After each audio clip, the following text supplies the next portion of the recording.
আসসালামু আলাইকুম ভিউয়ার্স। আজকে চলে আসলাম এইচএসসি বাংলা প্রথম পত্রের একটা গল্প নিয়ে। গল্পটার নাম হচ্ছে বিলাসী। লিখেছেন শরৎচন্দ্র চট্টোপাধ্যায়।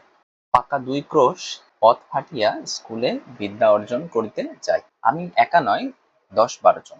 যাহাদেরই বাড়ি পল্লীগ্রামে, তাহাদেরই ছেলেদের শতকরা ৮০ জনকে এমন করিয়া বিদ্যালাভ করিতে হয়।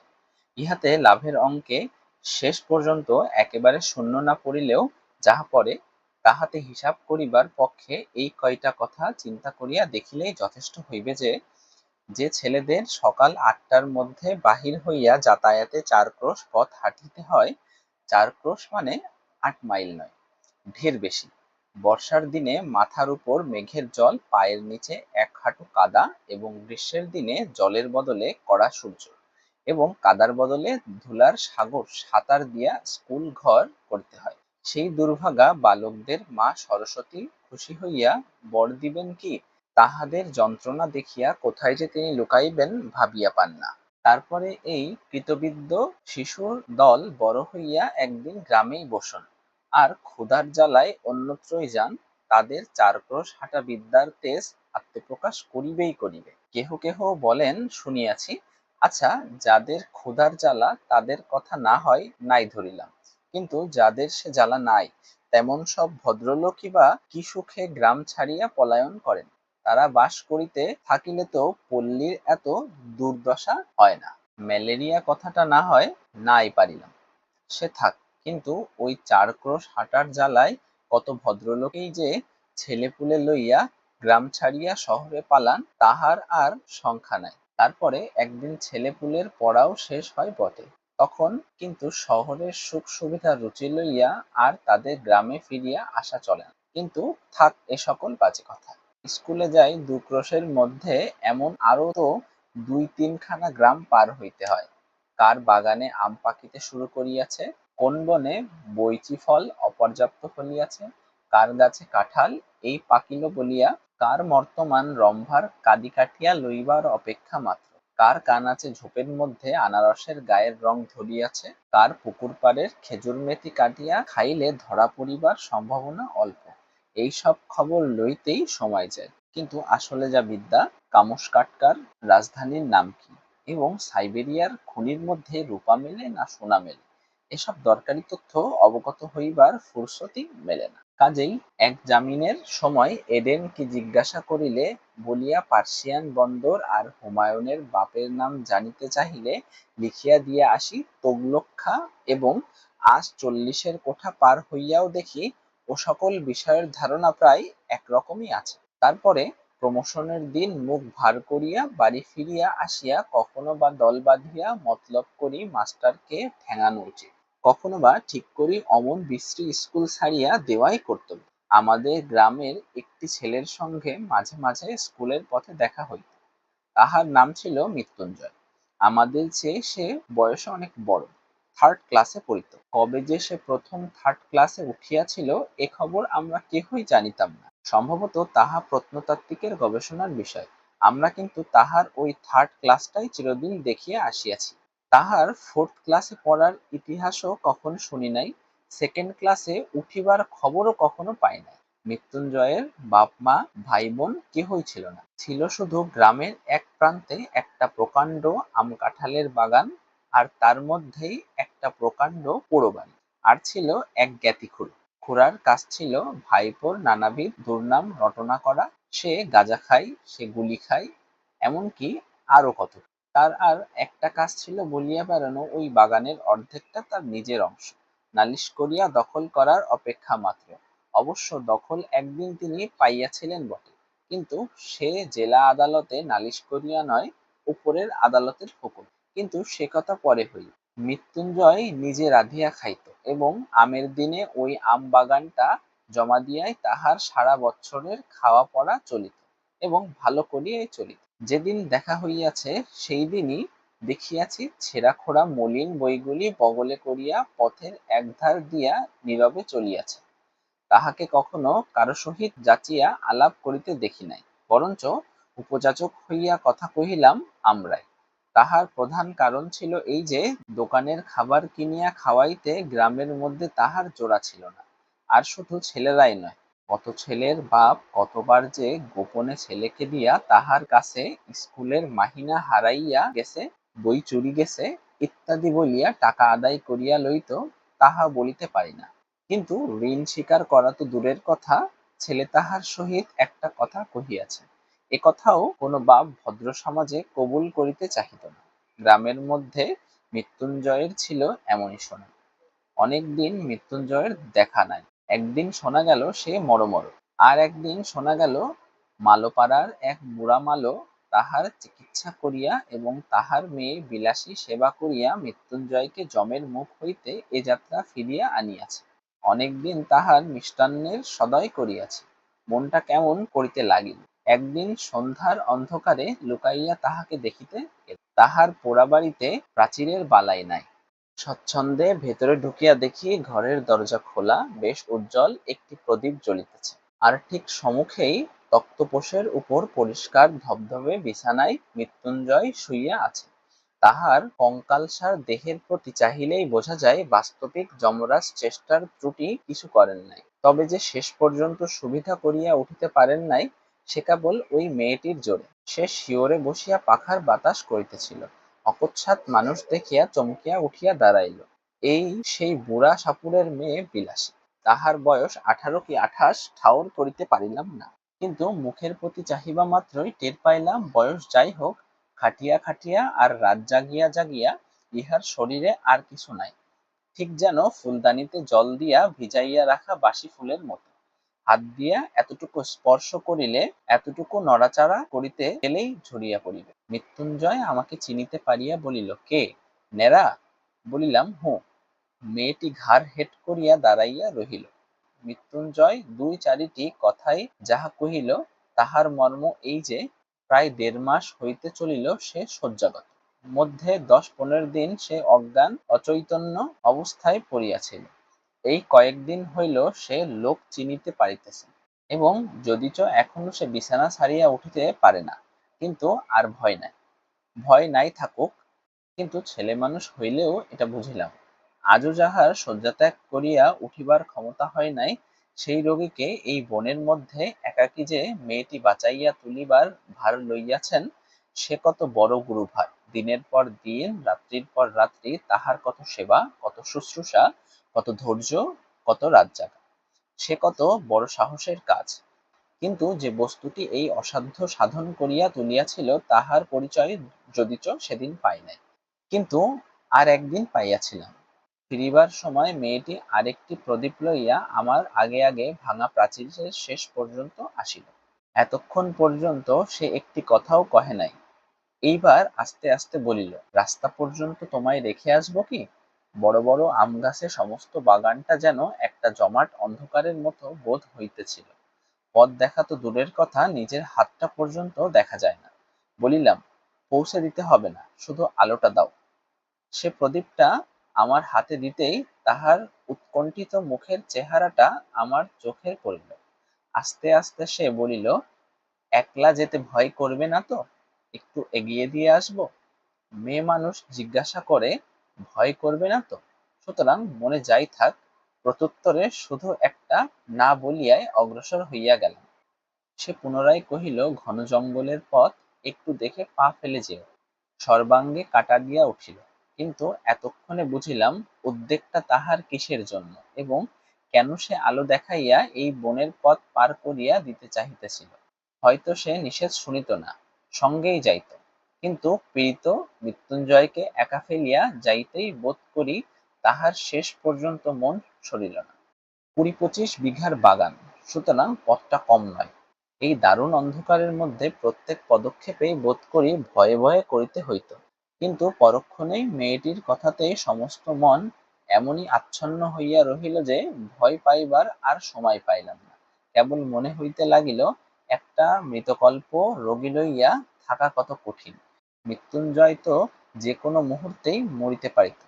তখন সমস্ত রাত্রি এই বনের মধ্যে মেয়েটি একাকী কি করিত, কেমন করিয়া তাহার সে রাতটা কাটিত? এই প্রসঙ্গে অনেকদিন পরের একটা কথা আমার মনে পড়ে গেল। এক আত্মীয়ের মৃত্যুকালে আমি উপস্থিত ছিলাম। অন্ধকার রাত্রি, বাড়িতে ছেলেপুলে চাকর বাকর নাই, ঘরের মধ্যে শুধু তার সদ্য বিধবা স্ত্রী আর আমি। তার স্ত্রী তো শোকের আবেগে দাপাদাপি করিয়া এমন কাণ্ড করিয়া তুলিলেন যে ভয় হইল তাহারও প্রাণটা বুঝি বাহির হইয়া যাইবা।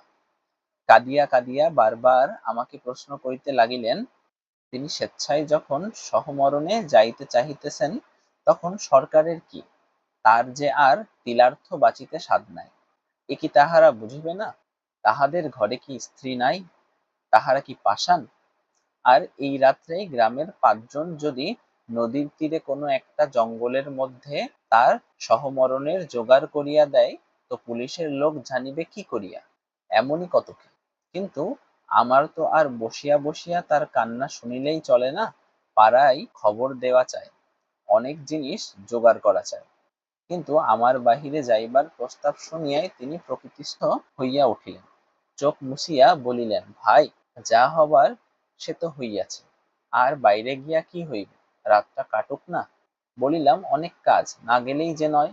তিনি বলিলেন, হোক কাজ, তুমি বসো। বলিলাম, বসলে চলবে না, একবার খবর দিতেই হইবে। বলিয়া পা বাড়াইবা মাত্রেই তিনি চিৎকার করিয়া উঠিলেন, ওরে বাপরে, আমি একলা থাকতে পারবো না।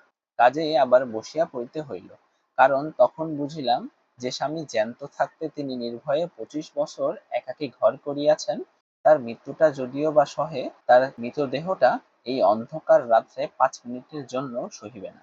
বুক যদি কিছুতে ফাটে তো সে এই মৃত স্বামীর কাছে একলা থাকিবে। কিন্তু দুঃখটা তাহার তুচ্ছ করিয়া দেখানো আমার উদ্দেশ্য নহে, কিন্তু তাহা খাঁটি নয় এ কথা বলাও আমার অভিপ্রায় নহে, কিংবা একজনের ব্যবহারেই তাহার চূড়ান্ত মীমাংস হইয়া গেল তাহাও নহে। কিন্তু এমন আরো অনেক ঘটনা জানি যাহার উল্লেখ না করিয়াও আমি এই কথা বলিতে চাই যে শুধু কর্তব্য জ্ঞানের জোরে অথবা বহুকাল ধরিয়া একসঙ্গে ঘর করার অধিকারেই এই ভয়টাকে কোনো মেয়ে মানুষই অতিক্রম করতে পারে না। ইহা আরো একটি শক্তি, যাহা বহু স্বামী স্ত্রী 100 বছর একত্রে ঘর করার পরেও হয়তো তাহার কোনো সন্ধান পায় না।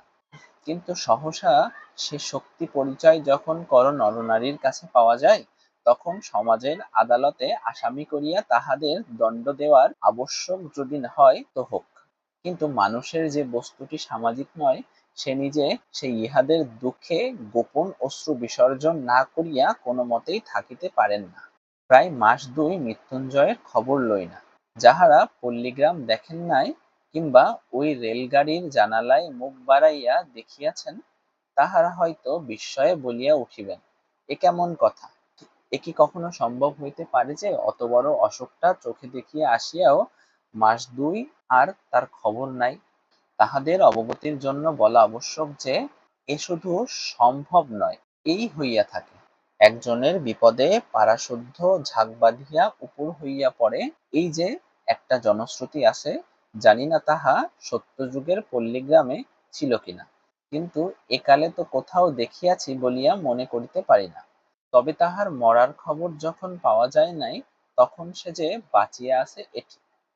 এমনি সময়ে হঠাৎ একদিন কানে গেল মৃত্যুঞ্জয়ের সেই বাগানের অংশীদার খুড়া তোলপাড় করিয়া বেড়াইতেছেন যে গেল গেল, গ্রামটা এবার রসাতলে গেল। নালতের মৃত্যু বলিয়া সমাজে আর তার মুখ বাহির করিবার জো রহিল না। অকাল কুষ্মাণ্ডটা একটা সাপুড়ে মেয়ে নিকা করিয়া ঘরে আনিয়াছে। আর শুধু নিকা নয়, তাও না হয় চুলাই যাক, তাহার হাতে ভাত পর্যন্ত খাইতেছে।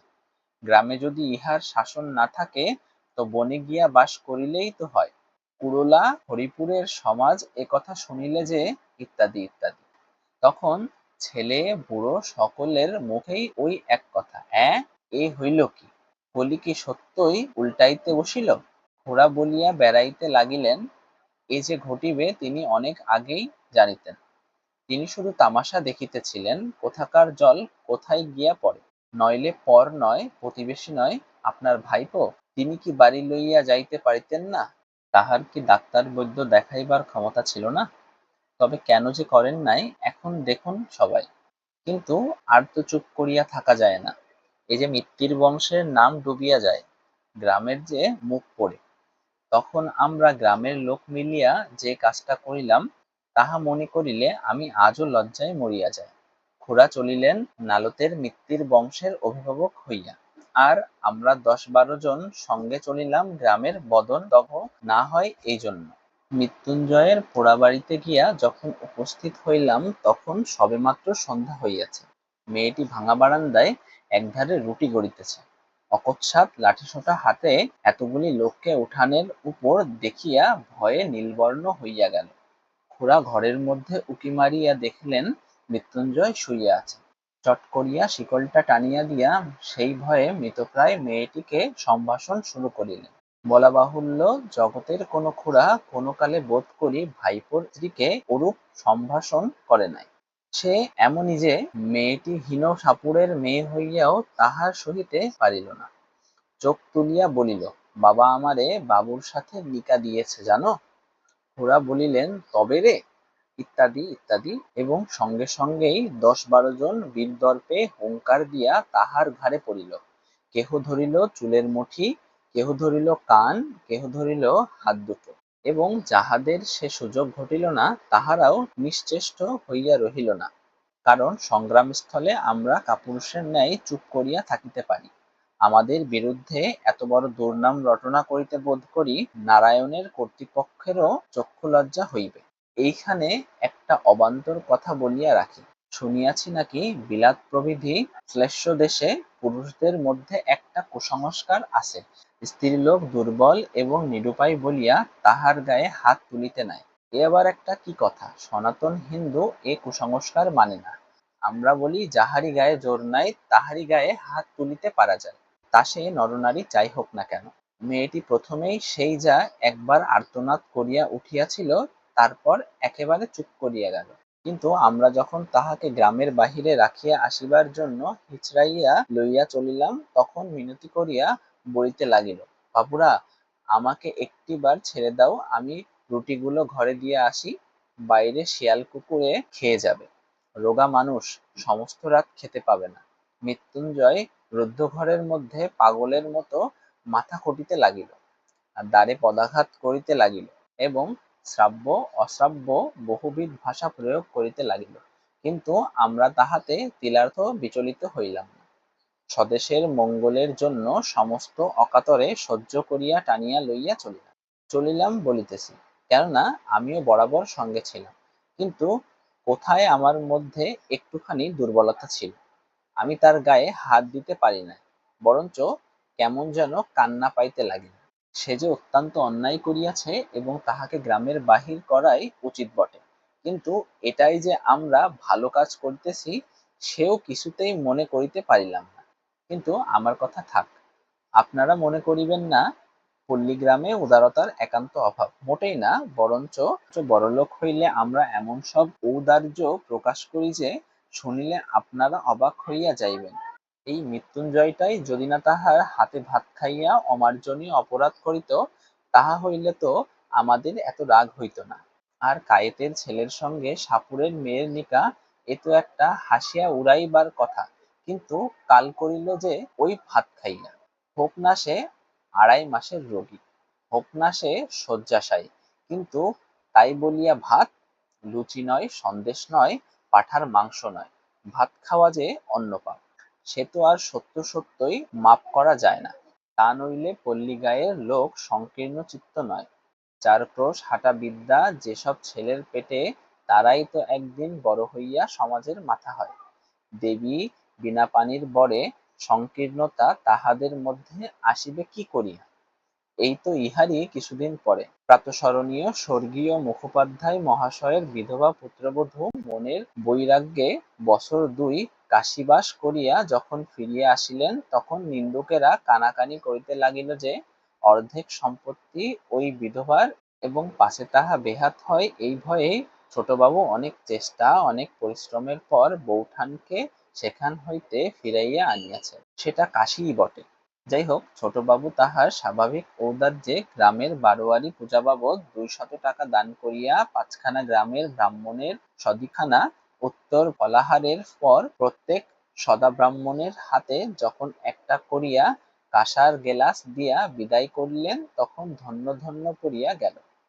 এমনকি পথে আসিয়া অনেকেই দশের এবং দেশের কল্যাণের নিমিত্ত কামনা করিতে লাগিলেন।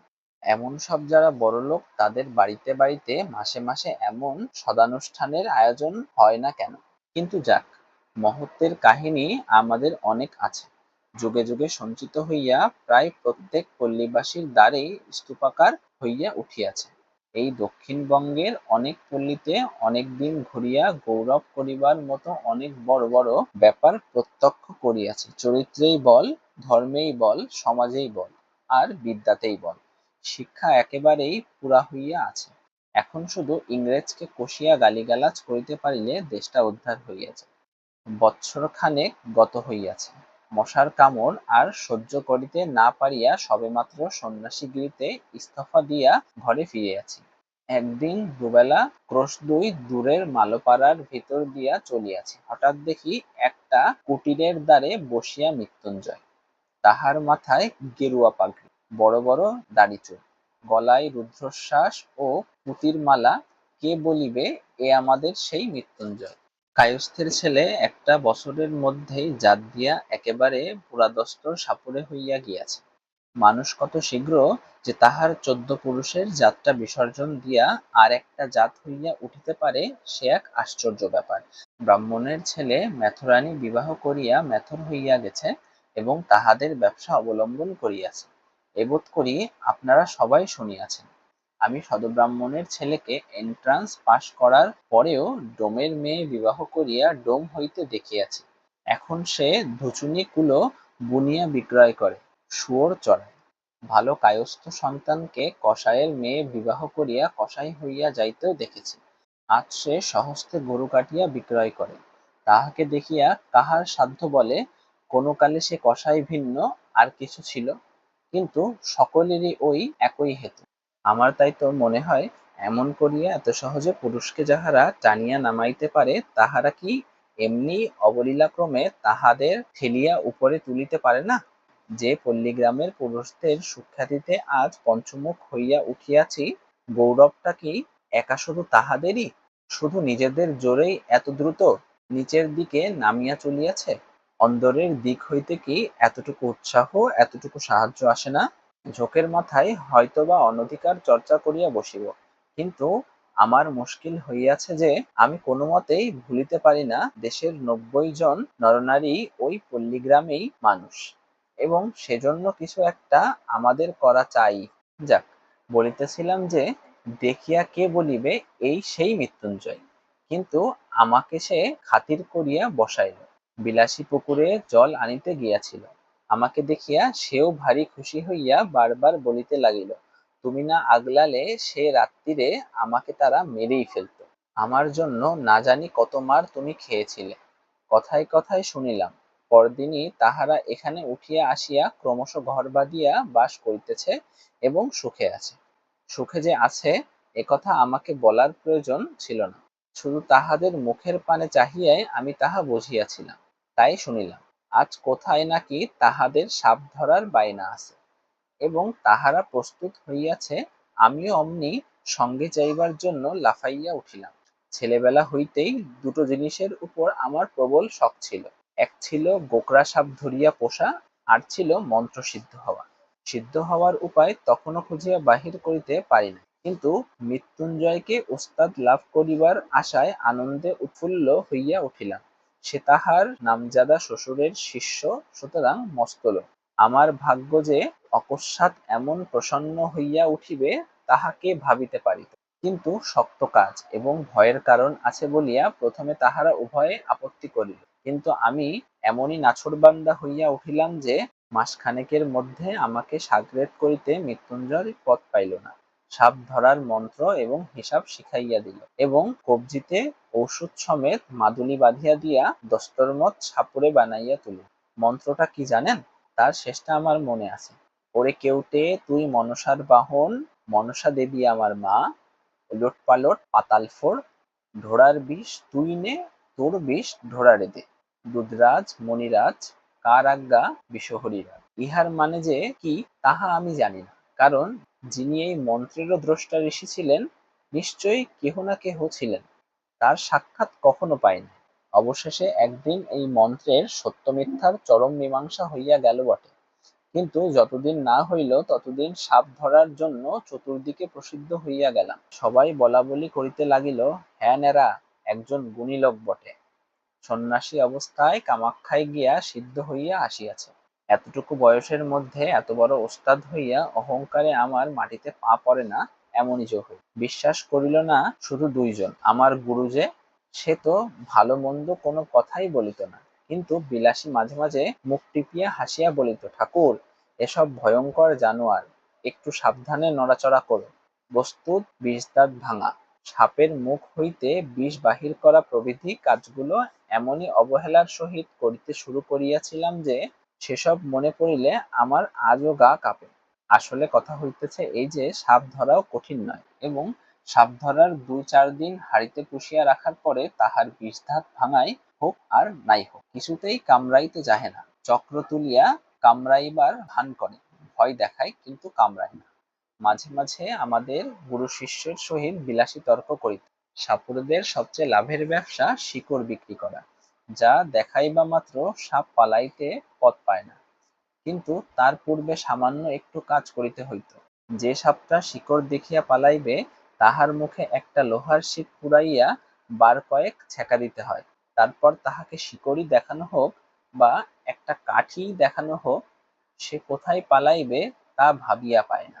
এই কাজটার বিরুদ্ধে বিলাসী ভয়ানক আপত্তি করিয়া মৃত্যুঞ্জয়কে বলিত, দেখো এমন করে মানুষ ঠকাইও না। মৃত্যুঞ্জয় কহিল, সবাই করে, এতে দোষ কি? বিলাসী বলিত, করুক গে সবাই, আমাদের তো খাবার অভাব নেই, আমরা কেন মিছামিছি লোক ঠকাতে যাই। আর একটা জিনিস আমি বারবার লক্ষ্য করিয়াছি, সাপ ধরার বায়না আসিলেই বিলাসী নানা প্রকারে বাধা দিবার চেষ্টা করিত, আজ শনিবার, আজ মঙ্গলবার, এমনই কত। মৃত্যুঞ্জয় উপস্থিত না থাকিলে সে তো একেবারেই ভাগাইয়া দিত, কিন্তু উপস্থিত থাকিলে মৃত্যুঞ্জয় নগদ টাকার লোভ সামলাইতে পারিত না। আর আমার তো একরকম নেশার মতো হইয়া দাঁড়াইয়াছিল, নানা প্রকারে তাহাকে উত্তেজিত করিতে চেষ্টার ত্রুটি করিতাম না। বস্তুত ইহার মধ্যে মজা ছাড়া ভয় যে কোথায় ছিল, এ আমাদের মনেই স্থান পাইত না। কিন্তু এই পাপের দণ্ড আমাকে একদিন ভালো করিয়াই দিতে হইল। সেদিন ক্রোশ দেড়েক দূরে এক গোয়ালার বাড়িতে সাপ ধরিতে গিয়াছি। বিলাসী বরাবরই সঙ্গে যাইত, আজও সঙ্গে ছিল। মেটে ঘরের মেঝে খানিকটা খুঁড়িতেই একটা গর্তের চিহ্ন পাওয়া গেল। আমরা কেহই লক্ষ্য করি নাই, কিন্তু বিলাসী সাপুড়ের মেয়ে, সে হেঁট হইয়া কয়েক টুকরা কাগজ তুলিয়া লইয়া আমাকে বলিল, ঠাকুর একটু সাবধানে খুঁড়ো, সাপ একটা নয়, একজোড়া তো আছে বটেই, হয়তোবা বেশি থাকিতে পারে। মৃত্যুঞ্জয় বলিল, এরা যে বলে একটাই এসে ঢুকেছে, একটাই দেখতে পাওয়া গেছে। বিলাসী কাগজ দেখাইয়া কহিল, দেখছো না বাসা করেছিল। মৃত্যুঞ্জয় কহিল, কাগজ তো ইঁদুরেও আনতে পারে। বিলাসী কহিল, দুই হতে পারে, কিন্তু দুটো আছে আমি বলছি। বাস্তবিক বিলাসীর কথাই ফলিল, এবং মর্মান্তিক ভাবেই সেদিন ফলিল। মিনিট দশেকের মধ্যে একটা প্রকাণ্ড খরিস গোখরো ধরিয়া ফেলিয়া মৃত্যুঞ্জয় আমার হাতে দিল, কিন্তু সেটাকে ঝাঁপির মধ্যে পুরিয়া ফিরিতে না ফিরিতেই মৃত্যুঞ্জয় উফ করিয়া নিঃশ্বাস ফেলিয়া বাহিরে আসিয়া দাঁড়াইল। তাহার হাতের উল্টা পিঠ দিয়া ঝরঝর করিয়া রক্ত পড়িতেছিল। প্রথমটা যেন সবাই হতবুদ্ধি হইয়া গেলাম, কারণ সাপ ধরিতে গেলে সে পালাইবার জন্য ব্যাকুল না হইয়া বরঞ্চ গর্ত হইতে এক হাত মুখ বাহির করিয়া দংশন করে। এমন অভাবনীয় ব্যাপার জীবনে এই একটিবার দেখিয়াছি। পরক্ষণেই বিলাসী চিৎকার করিয়া ছুটিয়া গিয়া আঁচল দিয়া তাহার হাতটা বাঁধিয়া ফেলিল, এবং যত রকমের শিকড় বাকড় সে সঙ্গে আনিয়াছিল সমস্তই তাহাকে চিবাইতে দিল। মৃত্যুঞ্জয়ের নিজের মাদুলি তো ছিলই, তাহার উপরে আমার মাদুলিটাও খুলিয়া তাহার হাতে বাঁধিয়া দিলাম। আশা বিষ ইহার ঊর্ধ্বে আর উঠিবে না, বরং সেই বিষহরীর আজ্ঞা মন্ত্রটা সতেজে বারংবার আবৃত্তি করিতে লাগিল। চতুর্দিকে ভিড় জমিয়া গেল, এবং এই অঞ্চলের মধ্যে যেখানে যত গুণী ব্যক্তি আছেন সকলের খবর দিবার জন্য দিকে দিকে লোক ছুটিল। বিলাসীর বাপকে সংবাদ দিবার জন্য লোক গেল। আমার মন্ত্র পড়ার আর বিরাম নাই, কিন্তু ঠিক সুবিধা হইতেছে বলিয়া মনে হইল না। তথাপি আবৃত্তি সমভাবেই চলিতে লাগিল। কিন্তু মিনিট ১৫-২০ পরেই যখন মৃত্যুঞ্জয় একবার বমি করিয়া দিল, তখন বিলাসী মাটির উপর একেবারে আছাড় খাইয়া পড়িল। আমিও বুঝিলাম বিষহরীর দোহাই বুঝিবা আর খাটে না। নিকটবর্তী আরো ২-৪ জন ওস্তাদ আসিয়া পড়িলেন, এবং আমরা কখনো বা একসঙ্গে কখনো আলাদা ৩৩ কোটি দেবদেবীর দোহাই পাড়িতে লাগিলাম, কিন্তু বিষ দোহাই মানিল না। রোগীর অবস্থা ক্রমেই মন্দ হইতে লাগিল। যখন দেখা গেল ভালো কথাই হইবে না, তখন ৩-৪ জন ওঝা মিলিয়া বিষকে এমনি অকথ্য অশ্রাব্য গালিগালাজ করিতে লাগিল যে, বিষের কান থাকিলে সে মৃত্যুঞ্জয় তো মৃত্যুঞ্জয় সেদিন দেশ ছাড়িয়া পালাইত, কিন্তু কিছুতেই কিছু হইল না। আরো আধঘণ্টা ধস্তাধস্তির পরে রোগী তাহার বাপ মায়ের দেওয়া মৃত্যুঞ্জয় নাম, তাহার শ্বশুরের দেওয়া মহৌষধি সমস্ত মিথ্যা প্রতিপন্ন করিয়া ইহলোকের লীলা সাঙ্গ করিল। বিলাসী তাহার স্বামীর মাথাটা কোলে করিয়া বসিয়াছিল, সে যেন একেবারে পাথর হইয়া গেল। যাক, তাহার দুঃখের কাহিনীটি আর বাড়াইব না, কেবল এইটুকু বলিয়া শেষ করিব যে, সে ৭ দিনের বেশি বাঁচিয়া থাকাটা সহিতে পারিল না। আমাকে শুধু একদিন বলিয়াছিল, ঠাকুর, আমার মাথার দিব্যি রইল, এসব তুমি আর কখনো করো না। আমার মাদুলি কবচ তো মৃত্যুঞ্জয়ের সঙ্গে কবরে গিয়াছিল, ছিল শুধু বিষহরীর আজ্ঞা, কিন্তু সে আজ্ঞা যে ম্যাজিস্ট্রেটের আজ্ঞা নহে, এবং সাপের বিষ যে বাঙালির বিষ নয়, তাহা আমিও বুঝিয়াছিলাম। একদিন গিয়া শুনিলাম, ঘরে তো আর বিষের অভাব ছিল না, বিলাসী আত্মহত্যা করিয়া মরিয়াছে, এবং শাস্ত্রমতে সে নিশ্চয় নরকে গিয়াছে। কিন্তু যেখানেই যাক, আমার নিজের যখন যাইবার সময় আসিবে, তখন ঐরূপ কোনো একটা নরকে যাওয়ার প্রস্তাবে পিছাইয়া দাঁড়াইব না, এইমাত্র বলিতে পারি। খুড়ামশায় ১৬ আনা বাগান দখল করিয়া অত্যন্ত বিজ্ঞের মতো চারিদিকে বলিয়া বেড়াইতে লাগিলেন, ওর যদি না অপঘাত মৃত্যু হবে, তো হবে কার? পুরুষ মানুষ অমন একটা ছেড়ে ১০টা করুক না, তাতে তো তেমন আসে যায় না, না হয় একটু নিন্দাই হতো, কিন্তু হাতে ভাত খেয়ে মরতে গেলি কেন? নিজে মরল, আমার পর্যন্ত মাথা হেঁট করে গেল। না পেলে এক ফোঁটা আগুন, না পেলে একটা পিণ্ডি, না হলো একটা ভোজ্যি উচ্ছন্দ। গ্রামের লোক এক বাক্যে বলিতে লাগিল, তাহাতে আর সন্দেহ কি, অন্য পাপ। বাপরে, এর কি আর প্রায়শ্চিত্ত আছে? বিলাসীর আত্মহত্যার ব্যাপারটা অনেকের কাছে পরিহাসের বিষয় হইল।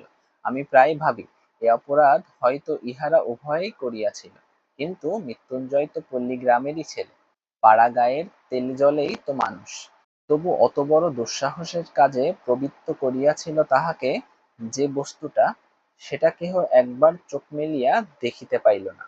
আমার মনে হয়, যে দেশের নরনারীর মধ্যে পরস্পরের হৃদয় জয় করিয়া বিবাহ করিবার রীতি নাই, বরঞ্চ তাহারা নিন্দার সামগ্রী, যে দেশে নরনারীর আশা করিবার সৌভাগ্য, আকাঙ্ক্ষা করিবার ভয়ঙ্কর আনন্দ হইতে চিরদিনের জন্য বঞ্চিত, যাহাদের জয়ের গর্ব, পরাজয়ের ব্যথা কোনোটাই জীবনে একটিবারও বহন করিতে হয় নাই, যাহাদের ভুল করিবার দুঃখ আর ভুল না করিবার আত্মপ্রসাদ কিছুই বালাই নাই, তাহাদের প্রাচীন এবং বহুদর্শী বিজ্ঞ সমাজ সর্বপ্রকারের হাঙ্গামা হইতে অত্যন্ত সাবধানে দেশের লোককে তফাৎ করিয়া আজীবন কেবল ভালোটি হইয়া থাকিবারই ব্যবস্থা করিয়াছেন। তাই বিবাহ ব্যাপারটা যাহাদের শুধু নিছক কন্ট্রাক্ট, তা সে যতই, কেননা বৈদিক মন্ত্রণা দিয়া ডকুমেন্ট পাকা করা হোক, সে দেশের লোকের সাধ্যই নাই মৃত্যুঞ্জয়ের অন্নপাপের কারণ বোঝে।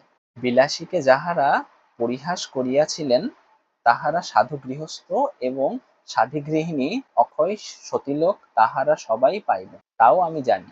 কিন্তু সেই সাপুড়ের মেয়েটি যখন একটি পীড়িত শয্যাগত লোককে তিল তিল করিয়া জয় করিতেছিল, তাহার তখনকার সেই গৌরবের কণামাত্র হয়তো আজিও ইহাদের কেহ চোখে দেখেননি। মৃত্যুঞ্জয় হয়তো নিতান্তই একটা তুচ্ছ মানুষ ছিল, কিন্তু তাহার হৃদয় জয় করিয়া দখল করার আনন্দটাও তুচ্ছ নয়, সে সম্পদও অকিঞ্চিৎকর নহে।